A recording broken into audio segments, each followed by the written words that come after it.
अगर कोई कमिटमेंट मेरे से पूरी नहीं हुई तो मुझे बड़ी अस्वस्थता होती है। तो मैं ये तो सलमान खान का डायलॉग हो गया कि मैंने अपने आप से जो कमिटमेंट कर दी उसके बाद मैं अपने आप की भी नहीं सुनता। नहीं, ये वैसे ही है, क्योंकि मैंने अपने पॉलिटिकल लाइफ में एक तो कमिटमेंट नहीं की, और कभी की है तो वो पूरी की है, और दूसरा एक आधा काम मुझे अगर नहीं करना है और स्पष्ट बोलना है तो चाहे कोई भी नाराज हो, मैं उसके मुंह पर उसको बोलता हूं कि ये काम होता नहीं, मुझे करना नहीं, फिर से मेरे पास आना नहीं। लोग बड़ा बोलते हैं कि आप कई सारे बड़े बड़े मंत्रियों को बुलाकर, कई सारे बड़े बड़े अधिकारियों को बुलाकर बोलते हैं कि अभी ये पूरा का पूरा काम करो। कार्तिक भाई, ऐसे कई इंसिडेंट हुए हैं जब इन्होंने कहा कि ये कमरा अभी फिलहाल थोड़ी देर हम इसको पॉज देते हैं और ये काम करा जाए, और जब ये फाइल क्लियर होगी उसी के बाद हम उठेंगे। देखिए, सरकार में प्रॉब्लम ये है, मजाक में कहता हूं बहुत बार, कि कुछ अधिकारी ऐसे होते हैं कि पत्नी से भी ज्यादा फाइल से प्यार करते हैं तो वो फाइल रख ही देते हैं, निर्णय नहीं होता। तो मैंने अपने यहाँ बाला साहब ठाकरे जी थे तब, उन्होंने मुझे एक स्लोगन उनके इसमें था, वो मैं एक बार बाला साहब से उठाकर वो लेके गया। उसमें लिखा था, I like people who can get the things done. और फिर मैं उस समय बाला साहब को मैंने कहा था, even I like dishonest people who can take the wrong decisions, but I dislike honest people who don't want to take the decisions. तो मैं, वैसे ये बात सच नहीं है कि डिसऑनेस्ट और रॉन्ग डिसीजन लेने के लोगों का समर्थन करने का कोई सवाल नहीं उठता, पर निर्णय नहीं करना, एक बार निर्णय, देखो गलती किसी के हाथ से होती है, और मैं ये मानता हूं कि द मिस्टेक्स बोनाफाइड है तो उसको माफ करना चाहिए, लेकिन आजकल तो सब डरते हैं, मालाफाइड है तो उसको सजा करनी चाहिए। नहीं, लेकिन अब तो डरते हैं लोग, कोई सीबीआई आ जाएगी, ईडी आ जाएगी, और कुछ आ जाएगा, रेड हो जाएगी, कुछ गड़बड़ हो जाएगा, कोई घोटाला हो जाएगा। मैंने सरकार में काम किया तो मैंने महसूस किया है इसको। नहीं, एक बात देखिए बहुत जरूरी है कि एक आदमी से एक गलती जो होती है तो गलती सुधारने का उसको अवसर देना चाहिए, और एक ही गलती बार बार करता है तो फिर उसको स्पेयर नहीं करना चाहिए। देखो, मैं महाराष्ट्र में लीडर ऑपोजिशन था, और मैं रामटेक से नागपुर आ रहा था, अरुण दाते जी का संगीत का कार्यक्रम था, सुनने के लिए मैं रामटेक गया था, और मेरे साथ एक पुलिस की पायलट की कार सामने थी, फिर कमांडो की गाड़ी थी, फिर मेरी रेल लाइट गाड़ी थी एम्बेसडर, उसके बाद 2 पुलिस की गाड़ी थी, 2 स्पेयर, पूरा ताप आ रहा था। और मेरा जो ड्राइवर था वो पुलिस का ड्राइवर था, उसको कैटरेक्ट था, और मेरी पूरी गाड़ी 80 किलोमीटर के स्पीड से एक ट्रक के ऊपर चली गई। मेरी पत्नी, मेरी बेटी और बेटा थे, सब लोग बाल बाल बच गए, क्योंकि वो ट्रक के पीछे लिखा रहता था ना, बुरी नजर वाले तेरा मुंह काला, उसके नीचे में एक टायर लगा था, और वो टायर के कारण हम बच गए, नहीं तो हम सब कट जाते हैं। बहुत बड़ा एक्सीडेंट हुआ, कार पूरी, भगवान के आशीर्वाद से हम लोग बच गए। तो मैं ये कहता हूं कि मैं इतने पुलिस प्रोटेक्शन में मेरा एक्सीडेंट हुआ है, पायलट कार, सायरन बजाने वाले सब होने के बाद, तो इतने इसमें भी जब एक्सीडेंट होता है तो क्या एक्सीडेंट होता ही है, तो क्या एक्सीडेंट होता है इसलिए क्या रास्ते से चलना बंद करना क्या? इसलिए एक्सीडेंट होते रहेंगे, नहीं होना इसके लिए हमने पूरी कोशिश करनी चाहिए, एक्सीडेंट कम होने चाहिए, उसके लिए सब चिंता करनी चाहिए, प्रिवेंटिव मेजर्स कर लेने चाहिए। पर एक्सीडेंट होता है इसलिए चलना बंद करना ये ठीक नहीं, और इसलिए आप जो कह रहे इसमें भी सालों साल लोग काम कर रहे, जैसे बैंकों की आप बात कर रहे हैं। मुझे एक आदमी ने सवाल पूछा कि मैं 40 साल मेरा अकाउंट अच्छा है, मैं बैंक को इंटरेस्ट दे रहा हूं, ब्याज भर रहा हूं, जब तक मैं इंटरेस्ट दे रहा हूं, ब्याज भर रहा हूं, तब तक मैं प्रामाणिक हूं और मुझे फाइनेंस करने वाले प्रामाणिक है, और मैं कभी कभी कुछ ग्लोबल इकोनॉमी के कारण बिजनेस अड़चन में आता है, कभी सीजन साइकिल होती है। आज स्टील सेक्टर अच्छा चल रहा है, 2 साल पहले बहुत खराब था, आज चीनी मिलों की हालत बहुत खराब है क्योंकि सरप्लस प्रोडक्शन हुआ है। तो कभी ग्लोबल इकोनॉमी के कारण, कभी राष्ट्रीय स्थितियों के कारण, कभी अप्स एंड डाउन्स होते हैं। तो जब डाउन्स होते हैं तो हमारा काम है कि उसको सपोर्ट करना। और आप देखो, अभी अनुराधा जी बैठी है, फिल्मों में भी अमिताभ बच्चन जब पहली बार आए तो 3 जगह उनको रिजेक्ट किया गया। तो अच्छे कलाकार भी जो होते हैं उनके भी जीवन में शुरुआत में स्ट्रगल होता है, और फिर करते करते वो अच्छे होते हैं। तो ऐसे ही जीवन में संघर्ष होता है और संघर्ष में कभी जीत होती है, कभी हार होती है, कभी सक्सेस होता है, कभी फेलियर होता है, पर चलते रहना पड़ता है। अब हम चुनाव हारते हैं तो क्या हम लोग राजनीति थोड़ी छोड़ देते हैं, लड़ते रहते हैं। तो मुझे लगता है कि हमने इसमें से जहां मैलाफेड है, कोई फ्रॉड कागज देता है, फ्रॉड सबमिशन करता है, वो विदाउट गारंटी कुछ कागजों पर कोई लोन सैंक्शन करता है, तो जहां क्रिमिनल ऑफेंस होता है और जहां सही में फ्रॉड हुआ है उन लोगों के ऊपर कार्रवाई करना आवश्यक ही है। पर जहां मैलाफाइड मिस्टेक्स नहीं है, बोनाफाइड मिस्टेक्स है, उसके लिए वही सजा करना जस्टिफाई नहीं है। और मैं ये मानता हूं कि कोई भी व्यक्ति को सहयोग की जरूरत जब होती है जब वो संकट में होता है, और इसलिए संकट में जब कोई दोस्त होता है, मित्र होता है, कोई कंज्यूमर होता है, कोई ग्राहक होता है बैंक का, तो संकट में उसको मदद करना ये इंपॉर्टेंट है। अच्छे दिनों में तो सभी मदद करते हैं। अभी आज हम मंत्री है, सत्ता में, सब हमारे पीछे है, पर जब हार जाते हैं और जब हमें कोई पूछता नहीं और जब हमारी हालत खराब होती है, माहौल अच्छा रहता, तो मैं अक्सर एक बात कहता हूं कि जिन लोगों ने हमारे बुरे दिनों में हमको साथ दिया है, हाँ, अच्छे दिनों में उनका हाथ कभी नहीं छोड़ेंगे, चाहे जो भी होगा सो होगा, क्योंकि उन्होंने हमको बुरे दिनों में साथ दिया है। तो मुझे लगता है हर जगह ये प्रिंसिपल लागू है, और इसलिए मिस्टेक्स करना इन्हें कोई गुनाह नहीं है। मिस्टेक्स होती है और कभी कभी कुछ मिस्टेक्स उनके हाथ में भी नहीं होती है। अभी अगर कोई बरसात आ गई या कोई आग लग गई, बाढ़ आ गया और फैक्ट्री पूरी बह गई, तो उसको मदद नहीं करनी चाहिए? क्या उसने कर्जा डुबाया करके उसके घरदार प्रॉपर्टी को ऑक्शन करना चाहिए? ये नेचुरल क्लैमिटीज है, संकट है, वैसे लाइफ में आते हैं। तो अच्छे इसमें जो ईमानदार और अच्छी तरह काम करते हैं उनमें अप्स एंड डाउन्स आते हैं, उनको मदद करनी चाहिए, ये मुझे लगता है। और मैं आपको इसका सबसे अच्छा उदाहरण देता हूं कि मेरे डिपार्टमेंट में जब मैंने चार्ज लिया तो 403 प्रोजेक्ट थे जिसकी कीमत 3,85,000 करोड़ रुपए थी, और जितने बड़े बड़े लोग हैं, मैं नाम नहीं लेता, सब कंपनियां वर्ज ऑफ कोलैप्स थी, दिवाला पीटने की स्थिति, दिवाला पीट चुका था, अकाउंट एनपी हो गए थे। और मैंने ये अगर दृष्टिकोण रखा कि चलो बैंकों को बोलता है, ये बोलता है, ऐसा नहीं किया।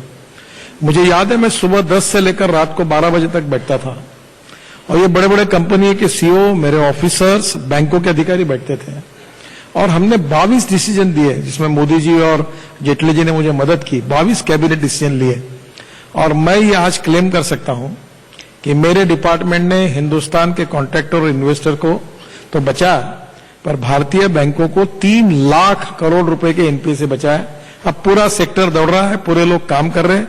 एक समय जो पूरी तरह से फंस गए थे वही अब फिर से अच्छा काम करने लगे, उनके शेयर के भाव बढ़ गए, उनकी कंपनियां अच्छे काम करने लगी और परिस्थिति बदल गई।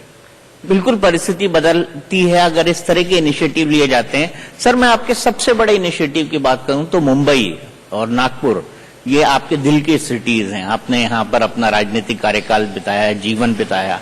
क्या कारण है कि मुंबई थोड़ा पानी आते ही पानी पानी हो जाता है? क्या कारण है? आपको क्या लगता है, क्या इसके बेसिक इंफ्रास्ट्रक्चर के अंदर कमी है जिसको हमको ठीक करना चाहिए? देखिए, पहली बात तो ऐसी है कि इसको रिलीजियस लिंग्विस्टिक के साथ मत जोड़ो। मुंबई ऐसा शहर है कि इसको तीनों बाजू से समुद्र है। अब इस शहर की कैपेसिटी है कितने लोगों को वो यहां संभाल सकती है। आप जिस प्रकार से लोग आएंगे मुंबई में, जैसे ये हॉल है, इस हॉल में अभी 300 साढ़े 300 लोग बैठे हैं, फिर भी आपने बहुत मेहनत की, इधर उधर खड़े होकर तो 500 होगी, पर इस हॉल में 10,000 लोग नहीं बैठ सकते। मुंबई की हालत ये हुई कि इतनी पॉपुलेशन बढ़ी है कि मुंबई को डिकंजेस्ट करना चाहिए। अब डिकंजेस्ट करना चाहिए यानी मुंबई में कुछ उद्योग, जैसे ठाणा जिला पिछड़ा हुआ है, वहां आदिवासी क्षेत्र है, वहां कुछ इंडस्ट्री को ले जाए, ताकि मुंबई को, अभी मैंने मुंबई पोर्ट ट्रस्ट मेरे अंडर है, मैंने उसके ऑपरेशंस बंद कर दिए हैं। मैंने कहा आप यहां वो कोयला वगैरह नहीं लाओगे, ताकि यहां कोई नहीं होगा। जो आएगा कार्गो, वो पाइपलाइन से अंडरग्राउंड जो आएगा वही आप करिए, बाकी काम मत करिए। अब उससे थोड़ा बहुत फायदा होगा। तो मुझे लगता है कि धीरे धीरे मुंबई के लिए, एक तो पहली बात को मुंबई की ये सब परिस्थिति में कौन सी चीज ऐसी है जो मुंबई के आजू बाजू में ट्रांसपोर्ट हो सकती है, सैटेलाइट सिटी डेवलप हो सकती है, उसके लिए देखना चाहिए। दूसरी बात, मुंबई ऐसा शहर है कि रात को 12 बजे भी हमारी बहन कहीं से जा सकती है, कहीं इसमें मुंबई में अड़चन नहीं आएगी। दूसरी बात, मुंबई के नागरिक बहुत डिसिप्लिन है। मैं जब बचपन में आता था तो बेस्ट के बस के लिए लाइन में लोग क्यू में खड़े रहते थे। अब जो बाहर से लोग ज्यादा आए तब क्यू बंद हो गया, ये बात अलग है, पर तब लोग क्यू से खड़े रहते थे। अब मुझे लगता है कि इसका प्लानिंग करना चाहिए। मुझे बहुत बार इसका दुख होता है। अब मैंने 55 फ्लाईओवर बनाए, फिर भी प्रॉब्लम सॉल्व नहीं हुआ क्योंकि वाहनों की संख्या बढ़ रही है। अब सी लिंक बना, अब मुझे लगता था पर वो भी बनाने का सौभाग्य मुझे मिला, फिर भी अब वो कोई नहीं। अभी लगता है कि नरीमन पॉइंट से लेकर विरार तक ये सी लिंक अगर बन जाएगा तो थोड़ा प्रॉब्लम सॉल्व होगा। अब थोड़ा सा ऐसा है कि मुंबई में अब मेट्रो बन रही है। अब मुंबई का सबसे बड़ा ड्रेनेज का प्रॉब्लम इसलिए है कि मुंबई में जो लेवल है वो और समुद्र की लेवल, इसको देखते हुए, और मैं मुंबई करके नहीं यहाँ रहकर मुझे सबसे बड़ा दुख होता है। मैं वर्ली में रहता हूँ और वो समुद्र पे रोज आने के बाद रात को 11 बजे 2-4 मिनट चुपचाप जाके वहां बैठता हूँ। ये मेरी बहुत, अभी भी जाता हूँ। अब बैठना नहीं होता, वहां गंदी स्मेल आती है क्योंकि मुंबई का पूरा ड्रेनेज समुद्र में जा रहा है। मीठी नदी को मैं सुधारना चाहता हूं और मुंबई के समुद्र के लिए जो गंदा पानी है, हमने नागपुर में ये पानी को रिसाइकलिंग करके 78 करोड़ रुपए में बेच दिया है महाराष्ट्र सरकार को। तो पानी को रिसाइकलिंग करके समुद्रों को शुद्ध करना चाहिए। और मेरा मत यह है कि मुंबई में समुद्र में पानी छोड़ने के बजाय टुवर्ड्स नासिक, अगर हम लोग ग्रेडियंट के हिसाब से पानी अगर पूरा ले जाए तो खेती के लिए उधर उपयोग में आएगा जो मुंबई का यूज वाटर है। अब इसके लिए प्लान अच्छा बनाना पड़ेगा। अब मुंबई में वही पानी की टंकी है जो मलबार हिल पर एक है।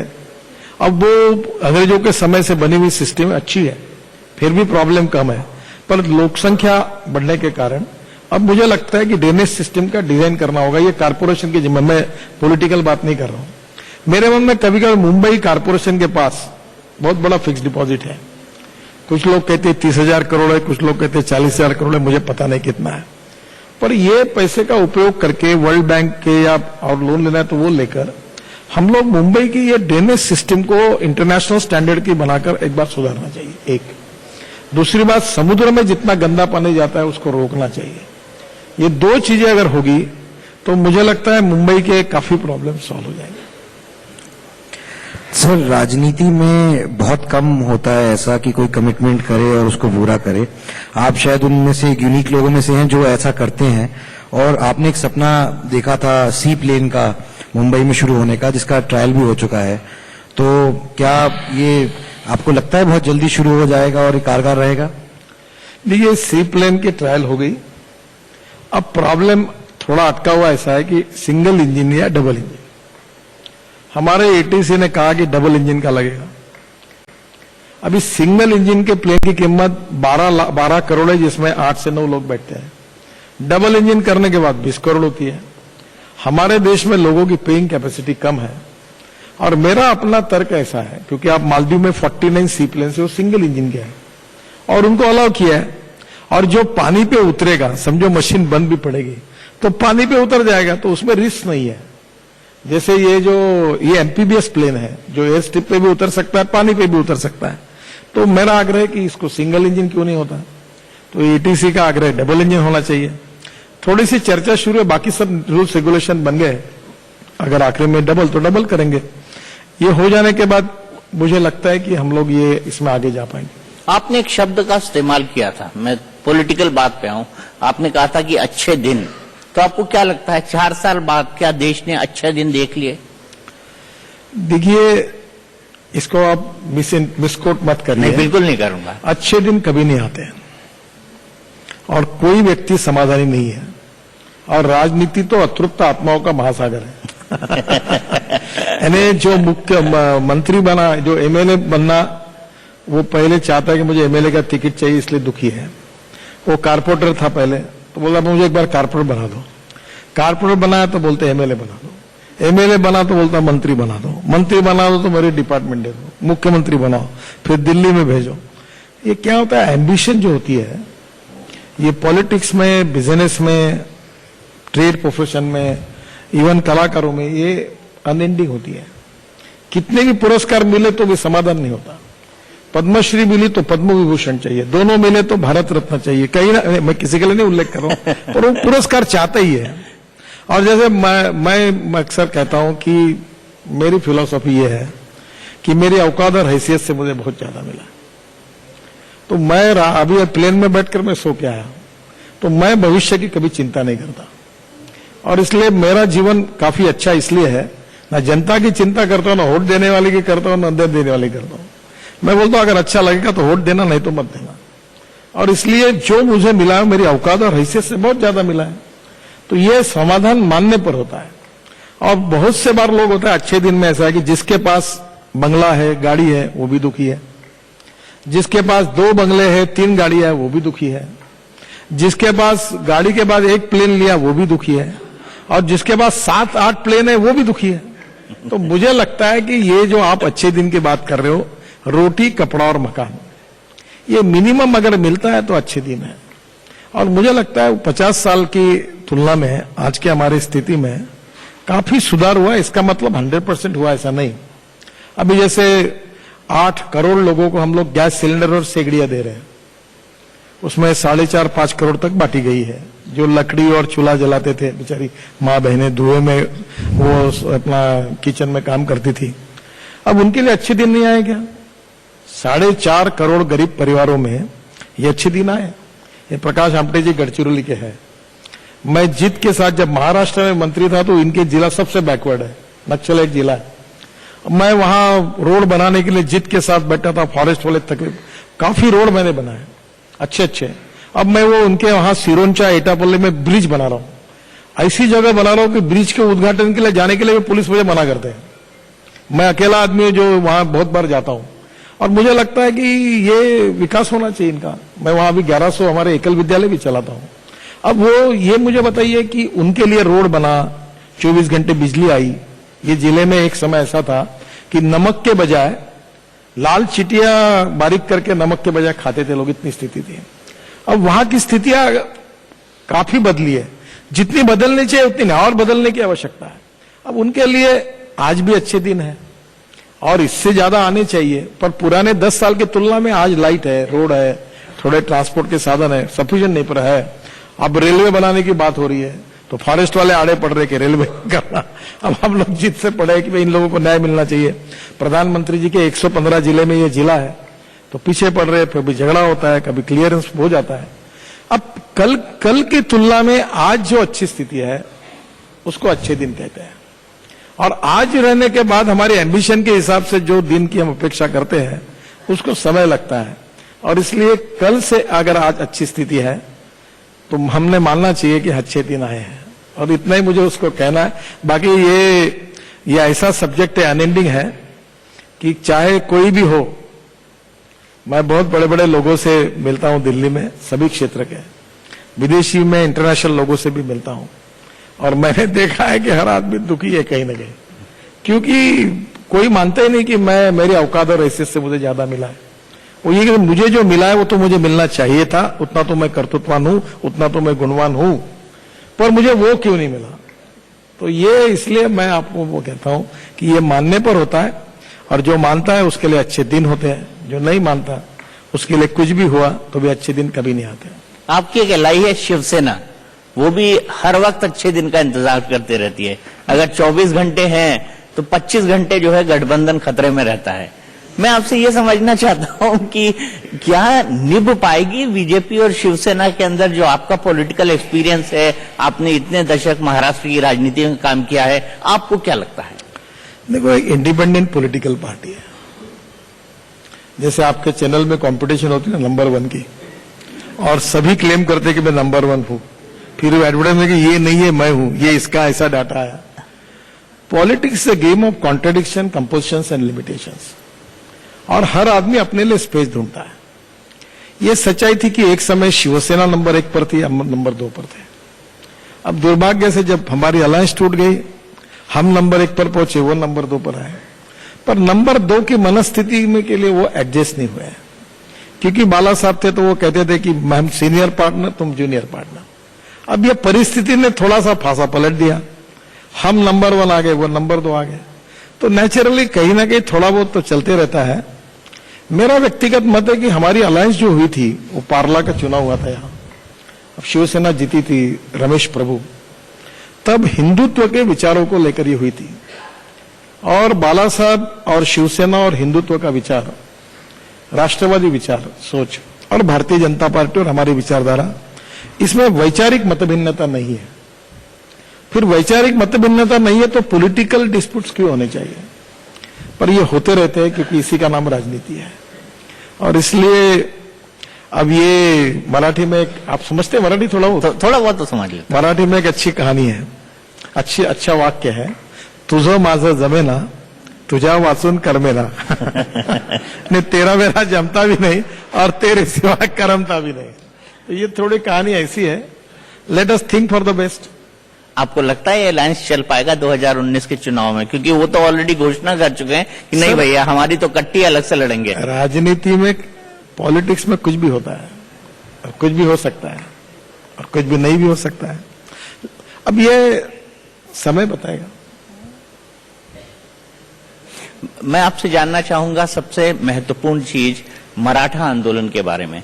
क्या आपको लगता है कि 10 से ज्यादा मुख्यमंत्री देने के बाद भी आज महाराष्ट्र में मराठा समाज इतना पिछड़ा है कि उसको 16% आरक्षण की जरूरत है, वो भी संविधान को एक तरह से उसको संशोधित करके या उसमें कुछ नए प्रावधान जोड़ के? देखिए, पहली बात तो ऐसी है कि हर समाज में गरीब लोग होते हैं। गरीब होता है। गरीब को जात, पंथ, धर्म और भाषा नहीं होती। चाहे कोई भी धर्म और कोई भी जात हो, गरीब एक अलग कैटेगरी है, मिडिल क्लास अलग है और धनवान अलग कैटेगरी है। पर हमारे संविधान में हमने education backwardness and social backwardness के आधार पर रिजर्वेशन को स्वीकार किया है। तो जो आज शेड्यूल कास्ट है, शेड्यूल ट्राइब है, ये बात सच है कि उनके साथ कई सालों तक अन्याय हुआ। उनको शिक्षा में बराबरी का मौका नहीं मिला, उनको कॉलेज में जाने का मौका नहीं मिला। तो ट्राइबल्स और शेड्यूल कास्ट में वो आरक्षण उनको देना चाहिए, उसमें कोई दुमत नहीं है। पर अब स्थिति ऐसी है कि मराठा समाज में भी कुछ ऐसे लोग हैं, हर समाज में होते हैं, कि जो भी आर्थिक दृष्टि से बहुत ही गरीब है। पहली बात तो एक है कि मैं कभी कभी सोचता हूं, अगर जितना % आरक्षण मिलेगा, अगर उनको मिला तो क्या मराठा समाज के सभी प्रश्न सुलझाए जाएंगे? Backwardness is becoming a political interest. तो there is a competition, everyone want to prove that I am backward. अब सब जात वाले लोग बोलते हैं हमको आरक्षण दो, और सबको आरक्षण देना है, न किसी को आरक्षण नहीं देना। प्रश्न यह है कि हमें रोजगार निर्माण करना पड़ेगा, गरीबी हटानी पड़ेगी, एक्सपोर्ट को बढ़ाना पड़ेगा, पर कैपिटा इनकम बढ़ाना पड़ेगा, एग्रीकल्चर में पानी ले जाना पड़ेगा, गांवों को समृद्ध और संपन्न बनाना होगा। इसके ओवरऑल इफेक्ट में सब समाज को उसका फायदा मिलेगा। अब स्थिति ऐसी है कि जो लोग सत्ता में बेरोजगार हुए हैं, जिनके हाथ से सत्ता गई, जब सत्ता थी तब यही लोग अपनी पत्नी को टिकट दो, अपने लड़के को टिकट दो, engineering college, medical college, BEd college, DEd college और अपने परिवार का विकास, इसके सिवा कुछ नहीं करते थे। बाबा साहेब अम्बेडकर, महात्मा फुले, शिवाजी महाराज का नाम लेते थे और इनके इंजीनियरिंग, मेडिकल, डीएड, बीएड, एक एमबीबीएस की एडमिशन 2 करोड़ रुपए कीमत, और भाषण ये देते थे 2 करोड़। हाँ, एमडी की एडमिशन का बड़ा जोरदार है, यहाँ महाराष्ट्र में काफी बड़ा दुकान है। अब जब इनके पास ये सत्ता से बेरोजगार हुए तो ये सहन नहीं कर सकते, इनके हाथ से सत्ता गई, इसलिए ये लोगों को भड़काने का काम करते हैं। और इसलिए ये आंदोलन कुछ लोगों की राजनीतिक जो बेरोजगारी हुई है उसके कारण कुछ लोगों ने भड़काया। सच्चाई ये कि कुछ मराठा समाज में ऐसे लोग हैं जो बहुत गरीब हैं और उनको बहुत ही आर्थिक दृष्टि से पिछड़े, उनका भी सोचना होगा। और जो मुख्यमंत्री लगातार प्रयास कर रहे हैं, आज ही सुबह मेरी बातचीत हुई, उनकी चर्चा भी हो रही है कि भाई इनमें से जो गरीब लोग हैं उनको कैसे राहत मिले। तो ये जो भावना है ये भी सही है। ओवरऑल हमारी समस्या का मूल रिजर्वेशन देने से सुलझाया नहीं जाएगा। हमारी समस्या का मूल हमको एग्रीकल्चर को और प्रोडक्टिव बनाना पड़ेगा।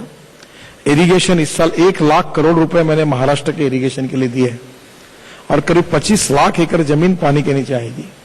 और इरिगेशन के बाद हमारा एक्सपोर्ट बढ़े, हमारा एग्रीकल्चर ग्रोथ रेट बढ़े, पर कैपिटा इनकम बढ़े, जीडीपी बढ़े, नई इंडस्ट्री आए। जैसे मैं नागपुर में हूं, मैंने और देवेंद्र जी तय किया कि 50,000 युवाओं को हम 5 साल में रोजगार देंगे। हम मिहान में कोशिश कर रहे हैं, इंडस्ट्री को ला रहे, इसको ला रहे, उसको ला रहे, काफी बड़े प्रमाण पर इंडस्ट्री भी आई, लोगों को रोजगार भी मिला। प्रश्न गरीबी, भुखमरी और बेरोजगारी का है। इसको शाश्वत रूप से छोड़ने में आरक्षण केवल उसका उपाय नहीं है, ये मिलना चाहिए, इसका निर्णय सरकार करेगी, मैं उसका विरोधी नहीं हूं। पर ग्रास रूट पर बेसिक प्रॉब्लम यह है कि जब तक पॉपुलेशन बढ़ रही है और हम वैसी इकोनॉमी नहीं बढ़ाएंगे, ग्रोथ नहीं बढ़ाएंगे, एम्प्लॉयमेंट नहीं क्रिएट करेंगे, तो ये प्रश्न वैसे ही रहेंगे। थोड़ा सा ऊपर ही ऊपर राजनीति में आंदोलन होते हैं तो उसका विचार पॉलिटिकल होता है, और वो स्वाभाविक भी है, क्योंकि every politician thinks about is next election. वो 5 साल के लिए सोचता है। और जो सोशियो इकोनॉमिक रिफॉर्मर होता है, जो नेशनल रिकंस्ट्रक्शन के लिए सोचता है, he thinks from century to century. तो उनको भी मैं दोष नहीं देता, क्योंकि राजनीति में और जो चेयर है विरोधी पक्ष की, मैं भी विपक्ष का नेता था, वहां बैठने के बाद ऐसी भाषा बोलते हैं, और नहीं बोले तो मीडिया वाले बोलते हैं ये विपक्ष का नेता मैनेज हो गया क्योंकि बोल क्यों नहीं रहा। तो ये ऐसे ही होता है। पर ओवरऑल इससे सामाजिक सद्भाव नहीं बिगड़ना चाहिए। सबको साथ में लेकर कोई सोल्यूशन निकले, प्रयास है, और मुझे लगता है कुछ ना कुछ निकलेगा। आपने एक बहुत महत्वपूर्ण बात कही कि आर्थिक आधार पर जो लोग पिछड़े हुए हैं। एक व्यापक सवाल पूछना चाहता हूं, क्या देश में सरकार इस बात पर विचार कर रही है कि जो आर्थिक आधार पर पिछड़े हुए लोग हैं उनको विशेषकर आरक्षण मिले, या उनके आरक्षण की व्यवस्था होनी चाहिए? देखिए, एक बात तो सच है कि हमारे समाज में educational backwardness and social backwardness, इसके आधार पर, जात के आधार पर आरक्षण मिला, वो जस्टिफाई है।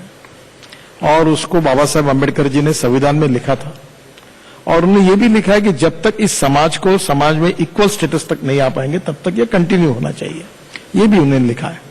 पर अब ये भी बात सच है कि जो इकोनॉमिक बैकवर्डनेस है, जो इसमें कैटेगरी में नहीं आते, पर वो सोशली और एजुकेशनली भी बैकवर्ड है और इकोनॉमिकली भी बैकवर्ड है।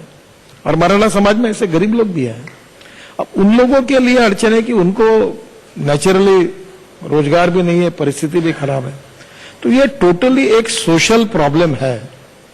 इसको राजनीतिक विवादों में न गिराते हुए थोड़ा सा सामाजिक आर्थिक विचार करके, समाज के स्वास्थ्य का विचार करते हुए और समाज में एकता कायम रहते हुए हमें सबको मिलकर कोई सोल्यूशन निकालना होगा। आज किसी भी बात को इतनी जल्दी मैंने अगर कुछ बोल दिया कि आर्थिक आधार पर आरक्षण हो जाए, तो 1 घंटे के अंदर देश के सब चैनल पर न्यूज चली जाएगी, गडकरी ने कहा आर्थिक आरक्षण करो। दूसरे मिनट में कोई कहेगा गडकरी दलितों के विरोधी है इसलिए कह रहा है। तो ये दुनिया भर की कंट्रोवर्सी आती है। तो इसलिए मैं कोई कंट्रोवर्सी में नहीं पढ़ना चाहता, पर मुझे लगता है कि this is a time for the country कि सभी राजनीतिक पार्टियां थोड़ा राजनीति से ऊपर उठकर इस पर कोई वे आउट निकालकर कोई सोल्यूशन निकाले, ताकि सामाजिक जीवन स्वस्थ हो और जो कटुता के जो प्रसंग है उसको हम दूर कर सकें। आपसे मैं घंटों बात कर सकता हूं। एक आखिरी सवाल पूछना चाहता हूं जो मैं बहुत दिल से आपसे जानना चाहता था, क्योंकि उसमें मेरा गांव भी पड़ता है। क्या मुंबई से लेकर दिल्ली तक जो हरित कॉरिडोर, आप ग्रीन कॉरिडोर बनाने की बात कर रहे हैं, और ये कहा जा रहा है कि लगभग 10 घंटे में दिल्ली से आप मुंबई पहुंच सकेंगे, ये कब तक संभव हो पाएगा? और क्या इसके लिए टेंडर आपका अच्छा किया आपने प्रश्न पूछा, क्योंकि मुंबई पुणे एक्सप्रेस हाईवे तो मैंने बनाया तो मुंबई वालों को पता है। तो अभी दिल्ली में 2 एक्सप्रेस हाईवे बनाए, उससे भी अच्छे है। एक 14 लेन का है जो आप दिल्ली में है, आपको अनुभव है उसका, और एक दिल्ली का रिंग रोड बना। ये मुंबई दिल्ली एक्सप्रेस हाईवे, इसकी अलाइनमेंट अलग है। अगर हम मुंबई से अहमदाबाद, सूरत होकर अगर मुंबई आते हैं तो लैंड एक्विजिशन की कीमत जो है वो 7.5 करोड़ रुपए पर हेक्टर है। हमने एक नई अलाइनमेंट तैयार की है, मुंबई दिल्ली से अलवर, नहीं दिल्ली से जयपुर, जयपुर से अलवर, अलवर से झाबुआ रतलाम होकर ये आएगा वडोदरा, और वडोदरा से मुंबई। इसकी विशेषता है कि backward area of Rajasthan, backward area of Haryana, backward area of Madhya Pradesh, backward area of Gujarat and backward area of Maharashtra. इसका पहला फायदा ये हुआ कि हमारी लैंड एक्विजिशन कॉस्ट जो है वो 7.5 लाख रुपए पर हेक्टर थी, वो अब 80 लाख रुपए पर हेक्टर आई, और ये 1 लाख करोड़ का हाईवे है। इसमें हमने 16,000 करोड़ केवल लैंड एक्विजिशन पर बचा है। इसकी अलाइनमेंट पक्की हो गई। अब इसमें से ये 12 घंटे में होगा। दूसरा, ये हाईवे का काम शुरू हो गया है। वडोदरा टू मुंबई ये 44,000 करोड़ रुपए के कॉन्ट्रैक्ट अवार्ड हो गए, उनके काम शुरू हो गया। भूमि पूजन करना है, समय नहीं मिला इसलिए रुका है। अब अलाइनमेंट पक्की होने के बाद ये बाकी भी काम दिसंबर तक शुरू करने का प्रयास है, और उसके बाद 2.5 से 3 साल इसको पूरे करने के लगेंगे। इसकी कीमत 1 लाख करोड़ है, और एक आइडिया उसमें है, वो मैं बता रहा हूं, पर वो कमिटमेंट नहीं है। मैं एक स्वीडन की कंपनी के साथ हमारी एग्रीमेंट तक बातचीत आई है। इस हाईवे में ये पहले तो 8 लेन का बनाएंगे, तो इसके वैसे ज्यादा लैंड एक्वायर कर रहे हैं, इसके ऊपर एक इलेक्ट्रिक की केबल रहेगी और 40 टन का ट्रक जो है वो इलेक्ट्रिक पर चलेगा। अब 80 रुपए का पेट्रोल, 60 रुपए का डीजल इक्वल टू 10 रुपए की बिजली। तो ट्रक अगर इलेक्ट्रिक पर आएगा तो लॉजिस्टिक कॉस्ट 30%, 40% हो जाएगी। तो ये भी एक कल्पना है। इसके साथ हम लोग दिल्ली के रिंग रोड पर इसको जो जोड़ रहे हैं, तो लॉजिस्टिक पार्क बना रहे हैं, या बीच में कुछ सिटी एक्वायर करके उसके साथ कुछ लॉजिस्टिक पार्क बना रहे हैं ताकि लॉजिस्टिक कॉस्ट कम हो। इंडस्ट्रियल जोन बना रहे हैं। मैं चंबल में एक्सप्रेस हाईवे बना रहा हूँ। हाँ, मैंने पढ़ा उसको। हाँ, अभी 4000 करोड़ का। फिर भोपाल और इंदौर के बीच में बना रहा हूँ। इसमें इंडस्ट्रियल टाउन डेवलप होंगे। देखिए, मेरा कंसेप्ट अलग है, क्योंकि पैसे अभी गोवा में 2500 करोड़ का ब्रिज बना रहे हैं हम लोग जुआरी नदी पर। तो मैंने उस दोनों ब्रिज में 2 टावर बनाए। ये मेरा वर्ली बांद्रा में सपना था, वो पूरा नहीं हुआ। वो रिवॉल्विंग टावर है और वो टावर से पूरा गोवा दिखेगा। और नीचे में लैंड एक्वायर्ड किए, वहां कैफेटेरिया रहेगा, रेस्टोरेंट्स रहेंगे, पार्किंग रहेंगी। और गोवा में आया हुआ हर आदमी जाएगा ऊपर, तो उसका टिकट 500 रुपये, 1000 रुपये रखेंगे। तो वो ऊपर जाकर गोवा देखेगा तो पुल की कीमत टोल से नहीं, पर ये जो लिफ्ट से ऊपर जाएंगे, कैप्सूल लिफ्ट से, इसमें करोड़ रुपए की कमाई होगी। महीने में 10-20 करोड़ रुपए मिल जाएंगे और उससे पुल की कीमत वसूल हो जाएगी। तो ये इनोवेटिव मॉडल है कि रोड के बाजू में कुछ डेवलपमेंट करके फिर हम लोग उसको कैश करें। तो मुझे लगता है ये 1 लाख करोड़ का हाईवे जो है, ये दिसंबर तक इसका काम शुरू हो जाएगा। 12 घंटे में होगा और दिल्ली से मुंबई डिस्टेंस 120 किलोमीटर इससे कम होगा। सर, सुना है कि मुंबई से पुणे का हाइपर लूप का टेस्ट बहुत जल्द होने वाला है, क्या एक रियलिटी है? ये मुझे भी वो मिले थे जो अपने टेक्सला कंपनी के जो मालक हैं, तो वो अभी मुंबई टू पुणे पहला ट्रायल करने वाले हैं। ये अभी मुंबई पुणे हाईवे जो है ये महाराष्ट्र सरकार के पास है और वो उनको परमिशन देने के बारे में उन्होंने निर्णय भी किया है और ये पहले होगा, पर उसकी कैपिटल कॉस्ट पर किलोमीटर बहुत ज्यादा है। अपना देश गरीब है। अभी हम लोग एक क्रूज चला रहे 1 अक्टूबर से, मैं आपको आमंत्रित करता हूं मुंबई से गोवा। तो एक गोवा के व्यक्ति ने वो खरीदी किया है, वो 500 सीटर है, लग्जरी क्रूज है, 6 रेस्टोरेंट है और वो 12 करोड़ में उसने सेकंड हैंड लाया जापान से और यहाँ रिफर्निश किया। तो हमारे देश में क्या है कि टेक्नोलॉजी भी अच्छी चाहिए और सस्ती चाहिए। तो धौला कुआं टू मानेसर हम 70 किलोमीटर हवा में चलने वाले पॉइंट्स बस चला रहे हैं। उसका भी टेंडर 1 आध महीने में फाइनल होगा। उसकी कैपिटल कॉस्ट पर, मेट्रो इतनी कैपेसिटी है और कैपिटल कॉस्ट 40 करोड़ पर किलोमीटर आएगी। मेट्रो की कॉस्ट 350 करोड़ पर किलोमीटर है। तो ये हाइपरलूप की कॉस्ट बहुत ज्यादा है। अब हम लोग पब्लिक ट्रांसपोर्ट और इलेक्ट्रिसिटी, इसमें अब लोग हम हवा में चलने वाली 2 कंपनी इसमें है, एक डॉफल मेयर करके ऑस्ट्रिया की है और एक प्योमा करके फ्रांस की है। दोनों टेक्नोलॉजी वालों से हमारी बात हुई है। हम वेबकॉस के साथ उनका जॉइंट वेंचर कर रहे हैं और अब देश में मैं ट्रांसपोर्ट मिनिस्टर के नाते ये हवा में चलने वाली बस शुरू करना चाहता हूं। फिलीपींस में 150 लोग बैठकर हवा में बस चलती ऊपर में। ये मुंबई में वही चाहिए, वाटर ट्रांसपोर्ट और हवा में चलने वाली बस पानी के ऊपर से। तो वही ट्रांसपोर्ट होगा जो pollution free, cost effective, import substitute और पोल्यूशन फ्री और इंडिजिनियस बने। और कैपिटल कॉस्ट कम होगी तो टिकट रेट सस्ता होगा। तो मुझे लगता है कि ये नए इनोवेशन पे अब काम करना चाहिए। अब पेट्रोल डीजल वाला उपयोगी नहीं है मॉडल। तो आपका बहुत बहुत शुक्रिया नितिन गडकरी जी। मैं कह रहा हूँ आपसे घंटों बात की जा सकती है, क्योंकि आपके आइडिया इतने इनोवेटिव होते हैं और पब्लिक का रिस्पांस भी ये बता रहा था। मैं अपने साथियों को बुलाता हूँ, आए और अवार्ड की शुरुआत करें। Thank you so much sir. तो इंटरेस्टिंग सेशन के बाद अब वक्त हो गया है उस चीज का जिसके लिए आज यहाँ पर इस मंच को और भी ज्यादा हम शोभनीय बनाएंगे। पूर्णिमा, बिल्कुल, यानी कि हम गौरव अवार्ड्स की बात कर रहे हैं, महाराष्ट्र की शान गौरव अवार्ड्स, और उसकी शुरुआत करते हैं सबसे पहली कैटेगरी के साथ, यानी कि एक्सीलेंस इन एजुकेशन, जिसका अवार्ड जाता है CA सुनील कर्वे जी को। बहुत बहुत स्वागत कर रही हूं सुनील जी का मैं मंच पे, और मैं रिक्वेस्ट करती हूं नितिन गडकरी जी से कि वो सम्मानित करें। प्रसिद्ध शिक्षाविद के तौर पर पहचान है। प्लीज तालियों के साथ मुंबई में 11 साल स्वागत कीजिए सीनेट सदस्य सुनील कर्वे जी का। मुंबई एजुकेशनल ट्रस्ट के फाउंडर के तौर पर संयुक्त राष्ट्र में एक अलग पहचान। सुनील जी कर्वे प्रसिद्ध शिक्षाविद के तौर पर। Thank you so much. और अगली कैटेगरी है एक्सीलेंस इन एजुकेशन, जिसमें डॉक्टर पुरुषोत्तम ताहिर रमानी जी को मैं बुलाना चाहूंगी स्टेज पर, please sir. Doctor Tahir Ramani, paramedical के चेयरमैन, महाराष्ट्र में छात्रों को पैरामेडिकल और फिजियोथेरेपी की शिक्षा मुहैया कराते हैं। 1973 में मेडिकल की शिक्षा लेने के बाद डीप पैरामेडिकल ऑर्गेनाइजेशन की स्थापना की। 2007 में ग्रेजुएशन और 2017 में मास्टर्स स्तर पर फिजियोथेरेपी प्रोग्राम की शुरुआत की। Thank you so much. तीसरी कैटेगरी भी है एक्सीलेंस इन एजुकेशन, जिसका अवार्ड जाता है श्री ब्रजेश माहेश्वरी जी को। तालियों के ब्रजेश साथ माहेश्वरी स्वागत। एलन कैंसर इंस्टीट्यूट कोटा की डायरेक्टर हैं। 27 साल से छात्रों को प्री इंजीनियरिंग श्री और pre Brajesh medical Maheshwari exams ji. की तैयारी करवा रहे हैं। छात्रों और अभिभावकों के बीच शिक्षक और गाइड के तौर पर प्रख्यात। इस वक्त एलन कैंसर इंस्टीट्यूट के 4334 समर्पित सदस्य हैं। और अगले अवार्ड की कैटेगरी है excellence in educational reforms and skill development, जिसके लिए मैं बुलाना चाहूंगी स्टेज पर डॉक्टर तुषार विनोद देवरस जी को। प्लीज सर स्टेज पर। Doctor Tushar Vinod Devras institutes career परामर्श तालियों के साथ स्वागत करिए संस्थापक डॉक्टर तुषार का। भारत में हजारों छात्रों को सही करियर चुनने में मदद करते हैं। 20,000 से अधिक छात्रों को मुफ्त सलाह दे चुके हैं। हर साल गांव से 50 से अधिक छात्रों को गोद लेते हैं। डॉक्टर तुषार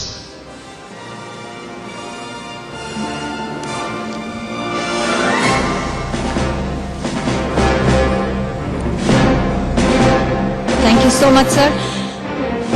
अगली category excellence in innovative colorectal surgery, जिसका अवार्ड जाता है डॉक्टर शांति कुमार चिवते जी को। बहुत बहुत स्वागत डॉक्टर शांति डॉक्टर कुमार। शांति कुमार चिवाटी ISOD के अध्यक्ष हैं। तंबाकू को लेकर समाज को जागरूक कर रहे हैं। पाइल्स फिस्टूला का आधुनिक इलाज करते हैं। बिना चीरफाड़ के पाइल्स फिस्टूला का इलाज।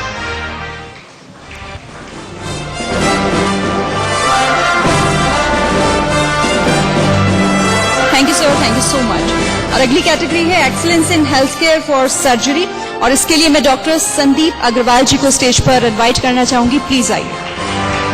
डॉक्टर संदीप अग्रवाल। डॉक्टर संदीप अग्रवाल देश के जाने माने एनोरेक्टल सर्जन हैं। पाइल्स सर्जरी में बीम टेक्नोलॉजी का इजाद किया।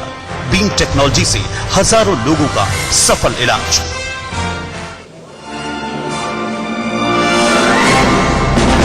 अगली कैटेगरी है excellence in dermatology and hair transplant surgery, और इसका अवार्ड जाता है डॉक्टर अभिषेक प्रमोद पिलानी को। डॉक्टर अभिषेक प्रमोद पिलानी एश्योर क्लिनिक के फाउंडर सदस्य के तौर पर पहचान। त्वचा संबंधी समस्याओं, हेयर लॉस और हेयर ट्रांसप्लांट के फील्ड में अहम योगदान। 100% रिजल्ट के साथ 700 से ज्यादा hair transplant surgery. Thank you so much sir. Next category है excellence in laser eye surgeries, और इसके लिए मैं बुलाना चाहूंगी स्टेज पर डॉक्टर प्रकाश कनकरिया जी को। प्लीज स्टेज पर आइए सर। डॉक्टर प्रकाश कनकारिया महाराष्ट्र के अहमदनगर से निकले दुनिया के जाने माने आई स्पेशलिस्ट। 1 लाख से ज्यादा मरीजों की सर्जरी इन्होंने लेजर तकनीक से की। लेसिक तकनीक के जरिए आंखों के सफल ऑपरेशन में महारत। ग्लोबल आई बैंकिंग का कॉन्सेप्ट लेकर आए। ग्लोबल आई बैंकिंग नेत्रदान को बढ़ावा देता है, जरूरतमंदों को बताता है कि आपको रोशनी कैसे मिलेगी, कहां मिलेगी। और अगली कैटेगरी है excellence in mind body therapy, और इसका अवार्ड जाता है डॉक्टर संजय मुखर्जी को।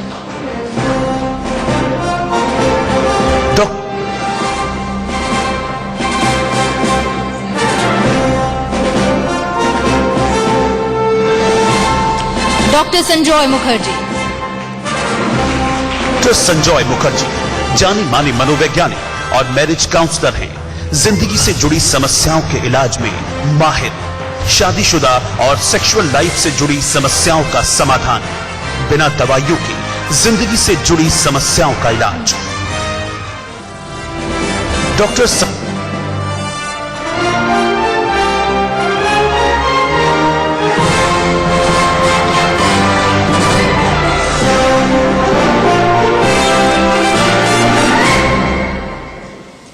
Thank you sir, thank you so much. Next category है excellence in oral care and dental health, जिसके लिए मैं स्टेज पर इनवाइट करना चाहूंगी डॉक्टर सचिव नंदा जी को। डॉक्टर सचिव नंदा। स्वागत करिए जोरदार तालियों के साथ। डेंटल इम्प्लांट के क्षेत्र में जाना पहचाना नाम।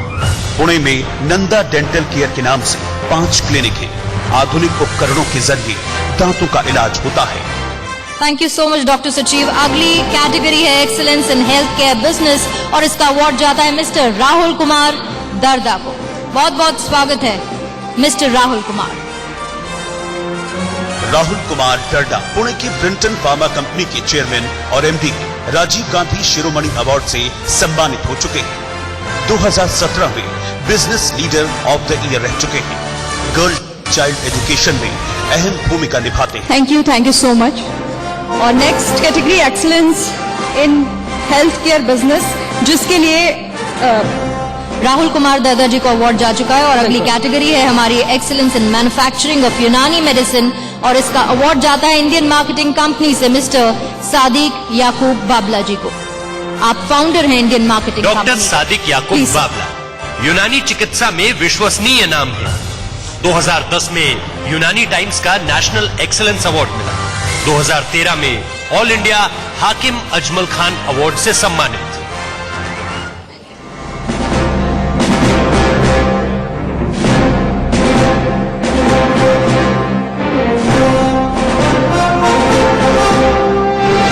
Thank you sir. अगली कैटेगरी है एक्सीलेंस इन एंटरप्रेन्योरशिप, जिसका अवार्ड जाता है आनंदी वास्तु से पंडित आनंद पिंपलकर जी को।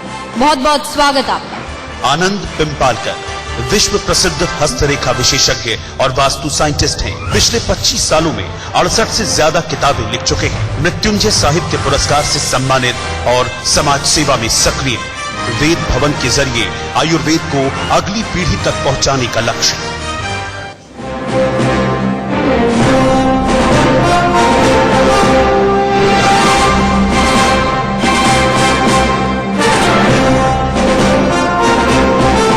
Thank you so much. Next category है excellence in real estate for affordable housing Karjat, और इसके लिए मैं राधे ग्रुप को स्टेज पर बुलाना चाहूंगी। राधे को केडिया परिवार की पहली पीढ़ी ने रियल एस्टेट बिजनेस शुरू किया। जेपी केडिया ने बिल्डिंग निर्माण के काम को आगे बढ़ाया। 15 से 30 लाख रुपए की सस्ती कीमत पर घर देता है। मुंबई और पुणे में इनके प्रोजेक्ट्स काफी पसंद किए जाते हैं। अगली कैटेगरी है excellence in real estate for affordable housing in rural Maharashtra, जिसके लिए मैं मंच पर आमंत्रित करती हूँ वीएनएस ग्रुप के रिप्रेजेंटेटिव को। वीएनएस ग्रुप महाराष्ट्र में हाउसिंग सेक्टर का तेजी से उभरता नाम। ग्रामीण इलाकों में सस्ते घर बनाकर देने में अग्रणी। सिर्फ 8 साल में 18 से ज्यादा रेजिडेंशियल प्रोजेक्ट्स पूरा करने का रिकॉर्ड। प्रोजेक्ट अंडर कंस्ट्रक्शन, 8 नए प्रोजेक्ट लॉन्च। रेरा से रजिस्टर्ड।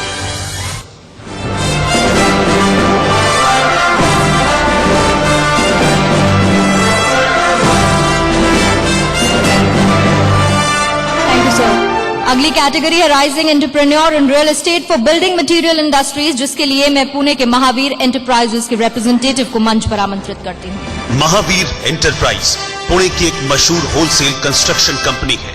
धन्य कुमार दादा ने 1997 में इसकी शुरुआत की। अपनी सेवाओं और गुणवत्ता के लिए प्रसिद्ध है।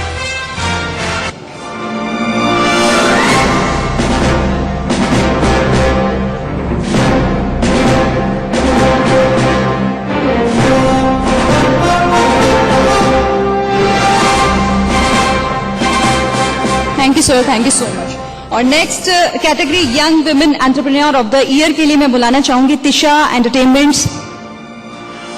ईशा छाबड़ा यूपी के सहारनपुर में जन्मी ईशा छाबड़ा एक बेहतरीन अदाकारा है। दूरदर्शन की सीरियल एक कहानी से टेलीविजन इंडस्ट्री में कदम रखा। 2014 में फिल्म सवाल में एक्टिंग के साथ कन्नड़ फिल्मों में एंट्री। हाल ही में ईशा को हिंदी फिल्म जंगलम में कास्ट किया गया। ईशा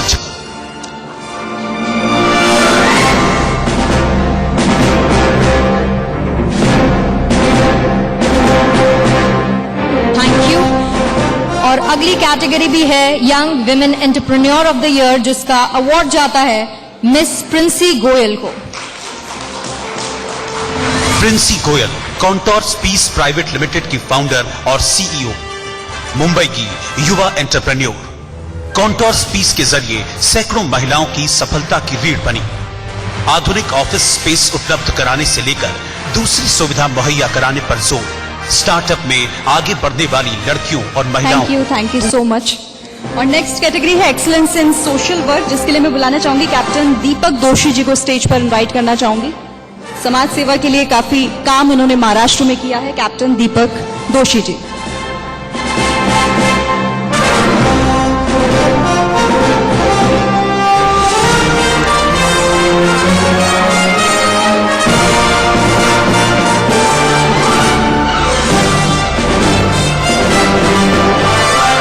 और last but not the least, लेकिन जो हमारे अगले 3 अवॉर्डीज हैं, पद्मश्री से सम्मानित हैं वो, जिसमें महान हस्तियां, सबसे पहला नाम श्री मधुर भंडारकर जी को मंच पर मैं आमंत्रित करना चाहूंगी। एक्सीलेंस इन सिनेमा की कैटेगरी में इन्हें सम्मानित किया जाता है। पद्मश्री से नवाजे जा चुके निर्देशक, मधुर पटकथा भंडारकर जी लेखक को और मंच। निर्माता है। चांदनी बार, पेज 3, ट्रैफिक सिग्नल और फैशन जैसी हिट फिल्में दे चुके हैं। मधुर भंडारकर को पद्मश्री से सम्मानित किया जा चुका है। भंडारकर को Thank you, sir. Thank you so much. Hall में भारत गौरव अवार्ड मिला था। और नेक्स्ट कैटेगरी है एक्सीलेंस इन म्यूजिक, जिसके लिए मैं बुलाना चाहूंगी अनुराधा पौडवाल जी को। प्लीज मैम स्टेज पर आइए। अनुराधा पौडवाल हिंदी सिनेमा की प्रमुख पार्श्व गायिका हैं। फिल्म अभिमान से फिल्मी करियर की शुरुआत की। 4 बार सर्वश्रेष्ठ गायिका का फिल्म फेयर अवार्ड मिला। उत्सव, दिल, आशिकी और बेटा फिल्म के लिए फिल्म फेयर अवार्ड मिला। 2017 में भारत सरकार द्वारा पद्मश्री मोहम्मद रफी अवार्ड मिला। Thank you ma'am. सबसे आखिरी और बहुत महत्वपूर्ण category life time achievement award, जिसके लिए मैं मंच पर आमंत्रित करती हूँ doctor Prakash Amte and doctor Mandakini Amte को। जोरदार तालियों के साथ स्वागत किया जाए। जाने माने समाज सेवक और डॉक्टर, प्रसिद्ध समाज सेवक बाबा आमटे के पुत्र, लोक बिरादरी प्रकल्प के प्रमुख हैं। कुष्ठ रोगियों और आदिवासियों की सेवा में तत्पर डॉक्टर आमटे के प्राणी अनाथालय में करीब 60 जानवर हैं। आमटे दंपति 50 बेड के अस्पताल में मरीजों का इलाज करते हैं। पद्मश्री महाराष्ट्र का और गौरव मैग्सेसे इन्हें कहा पुरस्कार से जाए तो इसमें सम्मानित। कोई गलत नहीं होगा। रमन मैग्सेसे अवार्ड से भी नवाजा जा चुका है, पद्मश्री से भी सम्मानित है। बहुत बहुत शुक्रिया आप सभी का, आप यहाँ पर आए और इस मंच की शोभा बढ़ाई। तो ये तमाम वो लोग थे जिन्होंने महाराष्ट्र का गौरव बढ़ाया, और इसी के साथ अपने खास मेहमानों का भी मैं बहुत शुक्रिया अदा करना चाहूंगी कि इस मंच को मेहमानों ने भी और आप सभी ने सफलतापूर्वक इसे यहाँ पर पूर्ण होने का मौका दिया। बहुत बहुत शुक्रिया नितिन गडकरी जी, कार्तिकेय जी बहुत बहुत शुक्रिया, और साथ ही दीपक चौरसिया जी आपका भी बहुत बहुत शुक्रिया।